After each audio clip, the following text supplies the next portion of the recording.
Feriez-vous face à la vérité même si elle détruisait tout ce en quoi vous croyez?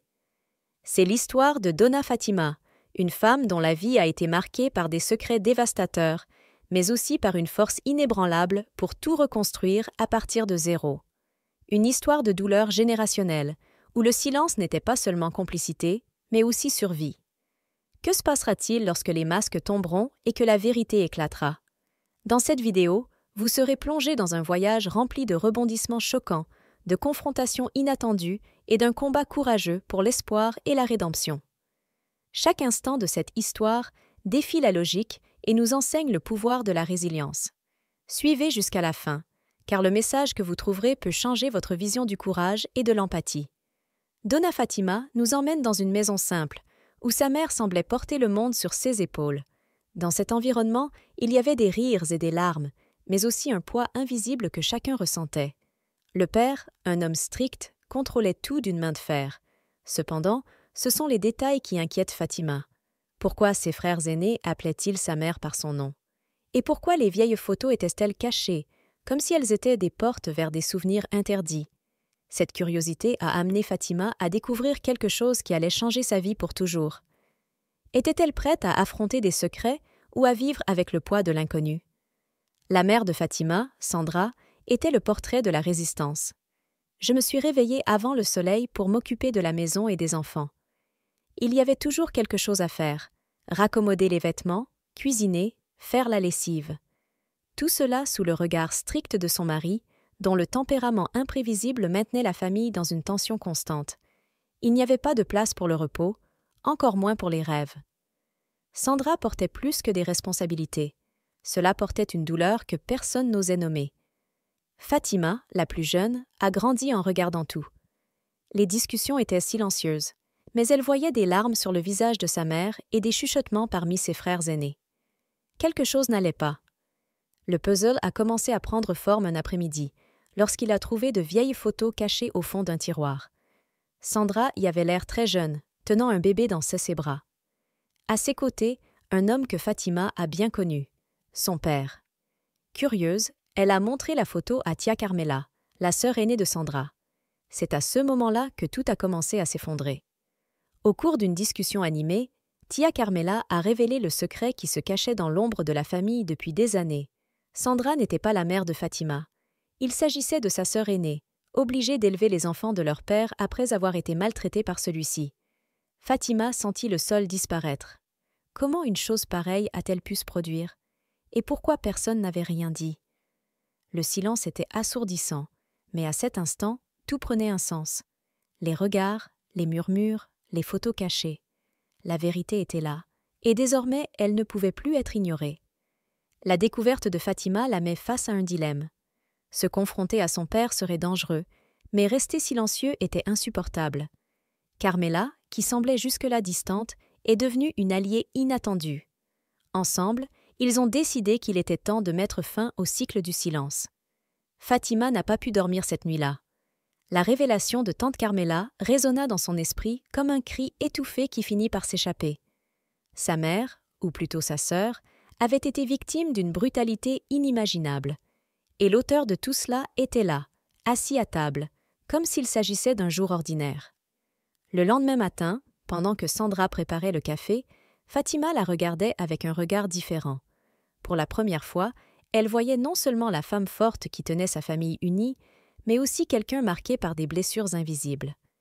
Je voulais parler, mais par où commencer?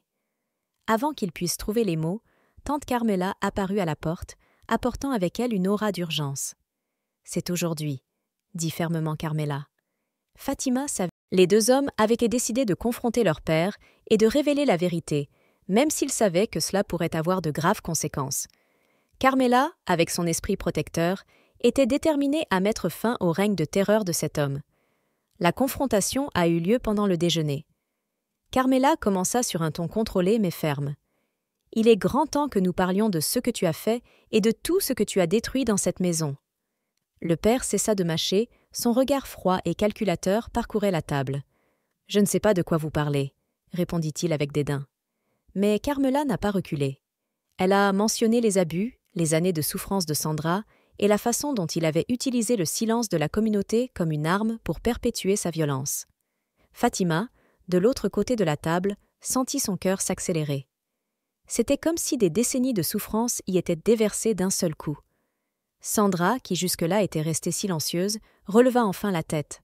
« J'ai gardé le silence par peur, mais je ne vivrai plus avec cette honte que vous m'avez imposée. Il arrive !» Sa voix était tremblante, mais pleine de détermination. Le père enragé se leva, renversant sa chaise au passage. Mais avant qu'il ne puisse dire quoi que ce soit, Carmela se plaça entre lui et Sandra. « Si vous touchez quelqu'un ici, je ferai ce que j'aurais dû faire il y a des années. J'en ai fini avec ça maintenant. » L'atmosphère était tendue, mais personne n'a reculé. À partir de ce moment, un changement commence à se dessiner. Il n'y avait plus de place pour le silence, et le père réalisa que sa domination était en train de se briser. La tension de cette journée a laissé de profondes traces dans la famille, mais elle a également ouvert la voie à des changements que personne ne croyait possibles. Alors que Fatima essayait de comprendre tout ce qui s'était passé, la tragédie a pris une tournure inattendue. Que se passerait-il maintenant, alors que le cycle des abus semblait enfin toucher à sa fin? Après cette confrontation, l'atmosphère à l'intérieur de la maison a radicalement changé. Le père, auparavant personnage intimidant qui dominait la pièce, semblait secoué. Il a commencé à éviter les longues conversations et à sortir davantage, comme s'il essayait d'échapper aux accusations qui flottaient désormais dans l'air. Pour Sandra, ce n'était qu'un petit soulagement. Après tout, sa présence était toujours un rappel constant de tout ce qu'elle avait enduré. Fatima regardait sa mère, ou plutôt sa sœur, avec une admiration renouvelée. Sandra, même blessée, était toujours debout. C'était comme si, petit à petit, elle essayait de reconstruire quelque chose en elle. Des petits gestes ont commencé à émerger. Un sourire timide en regardant les enfants, une phrase plus légère pendant les repas. Il s'agissait de détails presque imperceptibles, mais pour Fatima, il semblait annonciateur d'un avenir différent. Puis est arrivé l'inattendu. Un soir, alors que Sandra était dans la cuisine, un voisin accourut à la porte avec une nouvelle alarmante. Le père de Fatima avait été impliqué dans une bagarre dans un bar. Quand Sandra l'entendit, elle ne réagit pas immédiatement. Il resta un long moment silencieux, l'air perdu. Mais son expression n'était pas celle de la douleur, c'était celle de l'épuisement. Quelques heures plus tard, la nouvelle se confirme. Le père est mort pendant la bagarre. Pour beaucoup, sa mort semblait être la fin naturelle d'une vie de violence. Mais pour la famille, l'impact était déroutant. Il y avait du soulagement, certes, mais aussi une étrange sensation de vide. Il avait été le symbole de toutes les souffrances, et maintenant, avec son absence, la question se posait. Que faire de cette liberté retrouvée? Sandra a ressenti le poids de cette nouvelle réalité. Pour la première fois depuis des années, elle pouvait respirer sans crainte, mais cela n'effaçait pas les cicatrices. L'absence de son père lui a donné de l'espace pour quelque chose à laquelle elle n'avait jamais eu le temps de penser. L'espoir. Elle a alors décidé qu'il était temps de penser à l'avenir, non seulement pour elle, mais aussi pour Fatima et les autres enfants. Le changement a commencé simplement, presque instinctivement. Sandra a commencé à coudre des vêtements pour les vendre. Il y avait peu d'argent, mais c'était suffisant pour entretenir la maison sans dépendre de personne. Fatima, désormais plus âgée, a aidé partout où elle le pouvait, apprenant de Sandra la valeur du travail honnête et de la résilience. Petit à petit, la maison, auparavant marquée par la peur, commença à prendre un air plus léger. Juste au moment où la vie semblait enfin prendre une tournure plus calme, une nouvelle tournure des événements surprit la famille. Le retour de quelqu'un du passé a fait ressurgir des sentiments latents et de nouvelles questions. La paix était-elle réellement à notre portée, ou y avait-il encore d'autres vérités à affronter? L'absence du père apportait un calme étrange, mais ce n'était pas encore la fin de la douleur que portait cette famille. Tandis que Sandra cousait dans la lumière de l'après-midi, Fatima ressentit un malaise familier. À la porte, comme si le temps avait reculé, se trouvait Carmela, avec sa posture forte et son regard déterminé. Mais son arrivée n'était pas qu'une simple visite. Carmela paraissait plus âgée, comme si les années de combat avaient également laissé des marques sur son visage. Mais ses yeux avaient le même éclat résolu, le même feu dont Fatima se souvenait de la confrontation avec son père. Elle entra sans ménagement, portant un sac de pain et un regard qui disait qu'il y avait d'autres choses à régler. Sandra n'a pas caché l'impact qu'elle a ressenti en voyant sa sœur. Pendant des années, Carmela avait été sa seule alliée secrète, son seul soutien dans une vie de maltraitance et de peur. Les retrouvailles furent cependant silencieuses.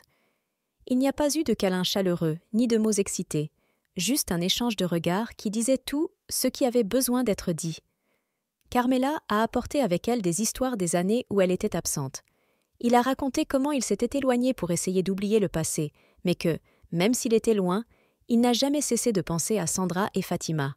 « Je savais qu'un jour je devrais y retourner », dit-elle en posant le café sur la table.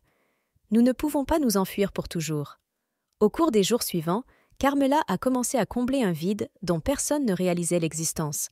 Elle avait une présence différente, presque comme un rocher sur lequel tout le monde pouvait s'appuyer. Mais son arrivée a aussi réveillé des souvenirs que Sandra avait tenté d'enterrer.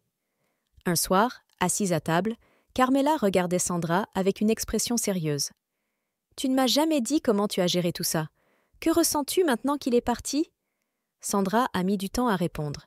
Il regarda ses mains calleuses et soupira. « Je me sens libre, mais la liberté n'efface pas la douleur. J'ai l'impression d'entendre encore sa voix. Je ressens encore le poids de ceux qu'il a fait. Je ne sais pas si j'oublierai un jour. » Carmela tenait fermement la main de Sandra. « Personne n'oublie, Sandra, mais tu as survécu, et c'est maintenant votre chance d'en faire quelque chose de différent. Pas pour lui, mais pour vous et eux. » Ses yeux se tournèrent vers Fatima, qui écoutait en silence, tenant une tasse de thé à deux mains. La présence de Carmela a apporté une nouvelle énergie à la maison. Elle a aidé Sandra à coudre, a enseigné à Fatima de petits trucs pour accomplir les tâches et, surtout, à raconter des histoires du passé. Mais cette fois de moments heureux, en essayant d'apporter un peu de légèreté à une maison qui a été pendant si longtemps un lieu de désombre. Carmela semblait déterminée à aider Sandra à avancer, mais il y avait quelque chose qu'elle ne lui avait pas encore dit. Un secret qui pourrait encore tout changer. Lorsqu'il a finalement décidé de parler, ses aveux ont mis en lumière un nouveau défi, un défi auquel la famille devra faire face ensemble, même si les blessures sont encore en train de guérir. Les jours qui suivirent le retour de Carmela apportèrent un mélange de nouveautés et de tensions dans la maison. Si sa présence a réconforté Sandra, elle a également rouvert des blessures que tout le monde préférerait éviter. Carmela, cependant, semblait prête à faire face au passé, amenant des conversations qui remettaient en question le silence qui dominait cette famille depuis des années. Fatima, curieuse et observatrice, passait de plus en plus de temps avec Carmela. Il y avait quelque chose chez cette femme qui l'attirait.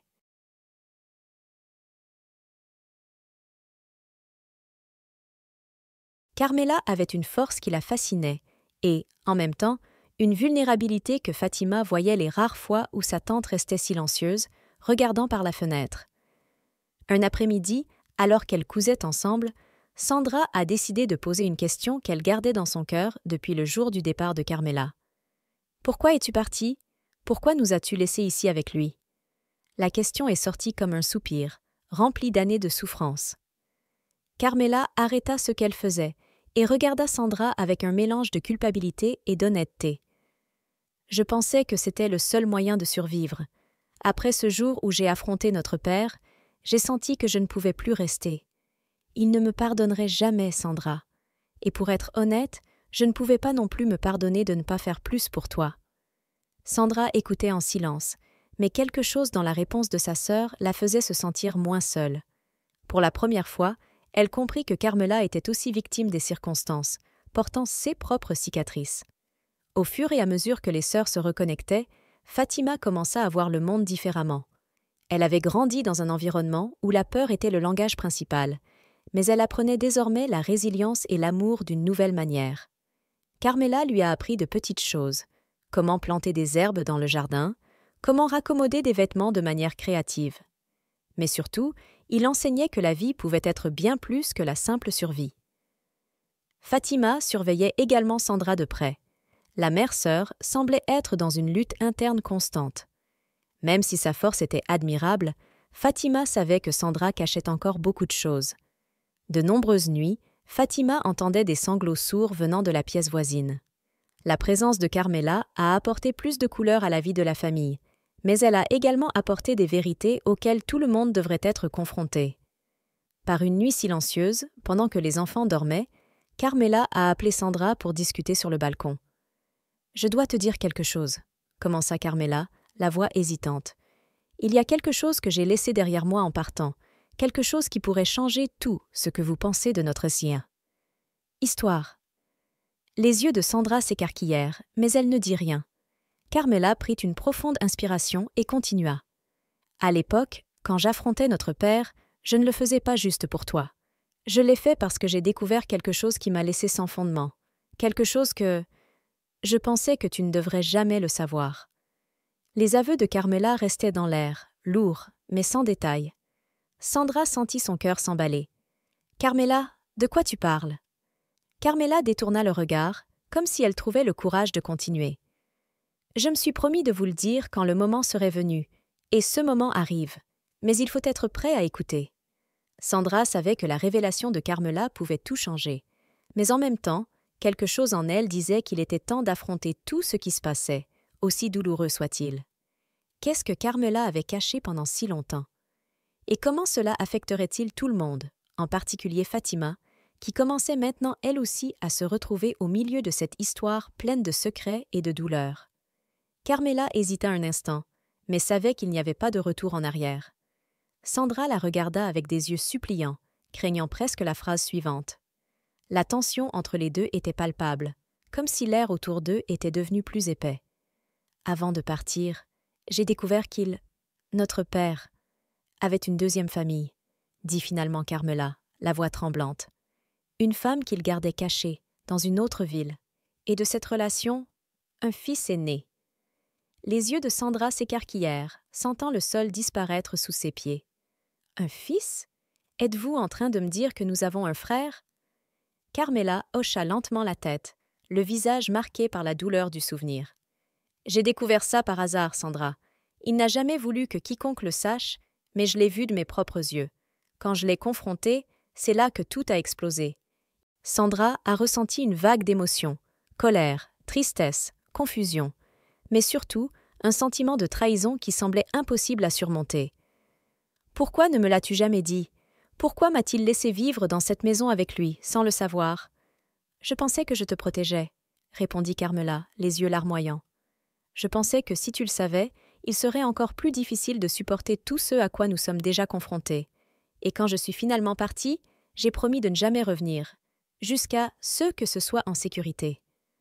Sandra a mis ses mains sur son visage, essayant de tout comprendre. L'homme qui a détruit son enfance a non seulement causé de la douleur à elle et à sa famille, mais aussi à une autre femme et à un enfant innocent. Tandis que le silence remplissait l'espace entre eux, Fatima, qui avait quitté la pièce sans que personne ne s'en aperçoive, attendait, écoutant tout.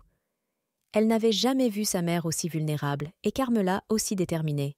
« Savez-vous où il est ?» demanda enfin Sandra, d'une voix ferme malgré ses larmes. Carmela hocha la tête. « Oui, il ne sait rien de nous. Mais, Sandra, je pense qu'il a le droit de connaître la vérité, et toi aussi. Le secret révélé n'était qu'un début. Faire face au passé exigerait du courage, non seulement de la part de Sandra et Carmela, mais aussi de la part de Fatima, qui en savait désormais plus qu'elle ne le devrait. Comment faire face à un frère inconnu, issu du même homme qui a détruit tant de vies? Les jours suivants furent un tourbillon d'émotions. Sandra évitait de parler du sujet, mais Carmela était déterminée. « Si nous n'y faisons pas face maintenant, nous n'aurons jamais la paix », a-t-elle déclaré. Finalement, Sandra a cédé. Ils décidèrent de se rendre ensemble dans la ville où Carmela avait découvert l'autre famille. Ce fut un court voyage, mais pour Sandra, cela parut une éternité. Fatima, insistant pour continuer, a tenu la main de sa mère tout le temps, comme si elle voulait transmettre une force qu'elle-même ignorait avoir. Une fois sur place, Carmela a emmené les deux dans une petite maison au bout d'une rue calme. C'était simple, avec des murs usés et un jardin qui semblait abandonné depuis des lustres. Sandra hésita à la porte, mais Carmela frappa fermement. Après quelques secondes, la porte s'ouvrit, révélant un homme d'apparence simple, avec des traits qui ressemblaient douloureusement à leur père. Il avait l'air confus de quelqu'un qui ne s'attendait pas à cette visite. « Tu es… » commença-t-il en regardant Carmela puis Sandra. « Je m'appelle Carmela, et voici Sandra, ta sœur, » dit-elle d'une voix ferme. L'homme resta immobile, comme si le monde autour de lui s'était figé. « Sœur » répéta-t-il, le mot pesant sur ses lèvres. Sandra ressentait un mélange de répulsion et de curiosité. Comment était-il possible que cet homme, avec qui il n'avait jamais échangé un mot, soit son frère? Mais quelque chose dans ses yeux semblait si familier. L'homme, qui s'est présenté comme Henrique, les a invités à entrer. La conversation était lente, pleine de pauses et de silences inconfortables. Il a dit que sa mère était décédée il y a des années et que son père ne parlait jamais beaucoup de son autre famille. C'était un homme difficile, a déclaré Henrique, comme si c'était un euphémisme. Sandra a finalement parlé. Difficile? Il a détruit nos vies. Sa voix contenait un mélange de douleur et de colère. Et maintenant, je suis ici. J'essaie de comprendre ce que cela signifie. Avez-vous une idée de ce qu'il nous a fait? Henrique n'a pas répondu immédiatement. Il regarda Sandra, puis Carmela et enfin Fatima, qui surveillaient toutes avec attention. Je ne savais rien de vous, les gars, mais peut-être qu'ensemble, nous pourrons trouver comment aller de l'avant. La vérité était sur la table, mais les blessures étaient profondes. Cette connexion inattendue pourrait-elle être le début de quelque chose de nouveau, ou apporterait-elle encore plus de douleur à cette famille déjà si marquée par le passé? Sandra ressentait le poids de chaque mot. Henrique rompt le silence. Je ne savais pas qui il était vraiment. Il n'était pas un père présent, ni pour moi, ni pour ma mère. Il apparaissait parfois, toujours avec des histoires confuses, puis disparaissait pendant des semaines. Je ne pense pas qu'il savait aimer qui que ce soit. Les paroles d'Henrique résonnaient dans l'esprit de Sandra. Ils n'ont pas effacé ce que le père avait fait, mais ils ont fait comprendre qu'il était une ombre même pour ceux qui n'avaient pas directement subi ces agressions. Fatima, qui jusqu'alors était restée silencieuse, parla pour la première fois. « Vous n'êtes pas responsable de ce qu'il a fait, mais ma mère portait un fardeau trop lourd. Je veux juste qu'elle ait la paix maintenant. » Henrique regarda la jeune fille, surpris par la maturité de ses propos. Il hocha la tête, comme s'il reconnaissait une vérité profonde. « Je veux aider. Peut-être que je ne sais pas comment, mais je le veux. » Sandra ressentit un mélange de soulagement et de fatigue. Elle n'avait pas la force de haïr Henrique. Il a été une autre victime de cet homme terrible, tout comme elle, Carmela et tant d'autres. Mais pardonner? Cela semblait encore impossible. Avant leur départ, Henrique a fait quelque chose d'inattendu. Il a apporté un vieux cahier ayant appartenu à son père. Je l'ai retrouvé après sa mort. Je n'ai jamais eu le courage de l'ouvrir. Mais peut-être que tu le veux. Sandra prit le cahier en serrant la main, ne sachant pas si elle voulait faire face à ce qu'il y avait à l'intérieur. Carmela posa sa main sur son épaule, comme pour lui dire « Tu n'es pas seule. Le carnet contenait bien plus que des souvenirs. Il contenait des réponses qui pourraient transformer la compréhension qu'avait Sandra du passé. Mais serait-elle assez forte pour les affronter? » De retour à la maison, le carnet reposait sur la table, comme si ce simple objet était une invitation à un passé plus sombre. Sandra hésitait à l'ouvrir, mais Carmela l'encouragea. « Si nous voulons avancer, nous devons tout savoir. » Page par page, les notes révèlent un homme marqué par le remords mais incapable de changer. Il a parlé de son désir de contrôle, de sa colère et, à certains endroits, de sa mauvaise conscience. Une phrase en particulier a figé Sandra. « J'étais un monstre. Je sais que j'ai détruit des vies, mais ce qui reste de moi maintenant, ce sont des morceaux. » Tout au long du carnet, il y avait des mentions de Carmela et Sandra, mais aussi d'Henrique et de sa mère. Il ne semblait aimer personne, mais la douleur dans ses paroles indiquait qu'il connaissait l'impact qu'il avait. Finalement, il y a eu quelque chose d'inattendu. Une lettre destinée à Sandra. « Sandra, tu as été la plus grande preuve de mon échec en tant qu'être humain. Je n'ai jamais su être père, ni comment te regarder sans voir mes propres erreurs. Je ne demande pas pardon, parce que je sais que je ne le mérite pas. Je veux juste que tu sois tout ce que je n'ai jamais été. Au revoir. » Sandra a lu la lettre en silence, ressentant une tempête d'émotions. Ce n'était pas un regret qu'elle ressentait, mais une sorte de clôture. Le monstre qui la tourmentait depuis si longtemps était, après tout, un homme brisé. Carmela, voyant l'impact de ces mots sur sa sœur, a déclaré « Tu n'as pas besoin de lui pardonner, Sandra, mais tu peux te libérer. » Sandra ferma fermement le cahier. « Il ne nous hantera plus. Ce qu'il a fait ne définit pas qui nous sommes.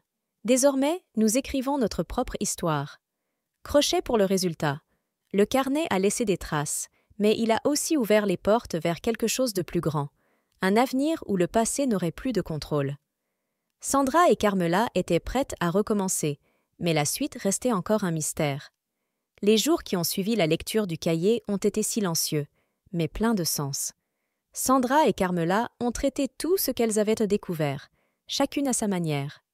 Le carnet était désormais conservé, non plus comme un souvenir douloureux, mais comme un symbole de la fin qu'ils avaient mise à l'influence de leur père dans leur vie. Sandra a regardé Fatima jouer avec Miguel. Ce n'était pas total, mais c'était le début de quelque chose de bien. Il a essayé de tout détruire, mais il a échoué, a déclaré Carmela, assise à côté de Sandra sur le porche. Regardez ce que nous avons maintenant. Fatima, Miguel, l'espoir d'une vie différente. C'est plus grand que tout ce qu'il a fait. Sandra soupira, ressentant encore le poids des souvenirs, mais accepta. Je pense que j'apprends à laisser tomber. Pas la douleur, mais le contrôle qu'elle avait sur moi. Henrik visitait la maison de temps en temps. Il n'est pas devenu un membre intime de la famille, mais il a apporté une sorte de soutien silencieux, toujours prêt à aider sans envahir. Il avait fait la paix avec sa propre histoire, et, ce faisant, il aidait Sandra à gérer la sienne. Mais il y avait encore quelque chose à laquelle Sandra devait faire face, la tombe de son père. Elle ne lui avait jamais rendu visite, mais elle avait l'impression que c'était la dernière étape pour se libérer complètement. Le jour où elle a décidé d'aller au cimetière, Sandra n'y est pas allée seule. Carmela, Fatima et même Henrik l'accompagnaient. Il savait que c'était son moment, mais il voulait s'assurer qu'elle ne ferait pas face au poids qu'elle portait seule pendant des années. Devant la simple pierre tombale, Sandra sentit son cœur s'accélérer. Les souvenirs revenaient comme une avalanche, les cris, les menaces, la peur constante. Mais à cela s'ajoutait la force qu'il avait bâtie au fil du temps. Elle n'était plus la même Sandra qu'il avait essayé de détruire. Elle n'a pas pleuré. Au lieu de cela, il dit fermement « Tu n'as plus de pouvoir sur moi. Peu importe ce que tu as fait, j'ai choisi de me libérer. Je choisis de vivre. » Le vent soufflait légèrement, comme si la nature voulait elle aussi marquer ce moment. Carmela lui a tenu la main et Fatima, avec la sagesse précoce d'une enfant qui a fait face à plus que sa juste part, a dit « Tu as gagné, maman. » Le groupe a quitté le cimetière en silence, mais l'atmosphère n'était pas à la tristesse. C'était un soulagement. C'était comme si tout le monde avait abandonné un fardeau invisible qu'ils portaient ensemble. De retour à la maison, Sandra a commencé à organiser sa vie plus clairement. Elle trouvait de la joie dans les petits moments, comme les premiers pas de Miguel ou les histoires drôles que Fatima racontait sur l'école. Carmela a décidé de rester plus longtemps aux côtés de sa sœur, reconstruisant des liens qui semblaient irréparables des années auparavant. Henri, bien qu'il ait suivi son chemin, était devenu une présence occasionnelle mais significative. Il avait apporté une pièce du puzzle qui, bien que douloureuse, avait aidé Sandra à se remettre sur pied. Au fond, Sandra savait que le passé ne disparaîtrait jamais complètement, mais elle avait fait la paix avec lui. Chaque marque qu'il portait était une preuve de sa force et de sa résilience.